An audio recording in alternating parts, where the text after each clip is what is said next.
বদ নজরের রুকিয়ার গোসল করার নিয়ম। গোসল করবেন, প্রথমে একটা পাত্র নেবেন, বড় যে গামলাগুলো আছে অথবা যে বল যেগুলো আছে, বড় একটা পাত্র নিয়ে সেখানে পানি ঢালবেন। অবশ্যই আপনি উঁচু করবেন, উঁচু করে এই কাজটা করবেন এবং সেখানে পানি ঢালার পরে দুই হাত সেখানে রাখবেন, রেখে এরপরে সূরা ফাতিহা, এক নম্বরে সূরা ফাতিহা পড়বেন 7 বার।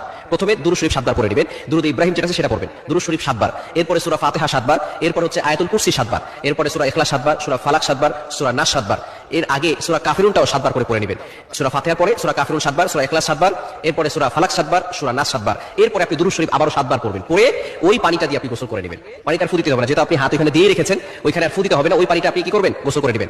অবশ্যই আমাদেরকে খেয়াল রাখতে হবে এই আমলটা কিন্তু টয়লেটের ভিতরে করা যাবে না। বিশেষ করে বর্তমানে অ্যাটাচড টয়লেট হয়েছে, প্রত্যেকটা ঘরের সাথে সাথে টয়লেট, বিশেষ করে ফ্ল্যাটে যারা থাকে ঘরের সাথে সাথে টয়লেট, সুতরাং টয়লেটে বসে কিন্তু কোনো দোয়া করা যাবে না। এভাবে গোসল করবেন, ইনশাআল্লাহ আল্লাহ পাক রব্বুল আলামিন অবশ্যই এই বদনজর থেকে, কুনজর থেকে, হিংসুক চোখ থেকে আল্লাহ তাআলা আপনাকে হেফাজত করবেন। অনেক সময় দেখা যাচ্ছে যে আমরা এটা করার পরে সুস্থ হয়ে আবার খারাপ হয়ে যায়। এটা কেন? কেননা আমরা শরীর বন্ধ করে রাখি না। 5 ওয়াক্ত নামাজ আপনাকে মাস্ট বি পড়তেই হবে। যদি এই সমস্যা আপনার থেকে থাকে যে বারবার অসুস্থ হয়ে যাচ্ছেন, তাহলে 5 ওয়াক্ত নামাজ পড়বেন, নামাজের পরে আয়াতুল কুরসি, 4 কুল, সূরা বাকারার শেষ 2 আয়াত এগুলো পড়ে এরপরে বুকে ফু দিবেন আর হাতে ফু দিয়ে পুরো শরীরকে মাসাজ করে দিবেন, হাত বুলিয়ে দিবেন, তাহলে আপনার শরীর বন্ধ থাকবে।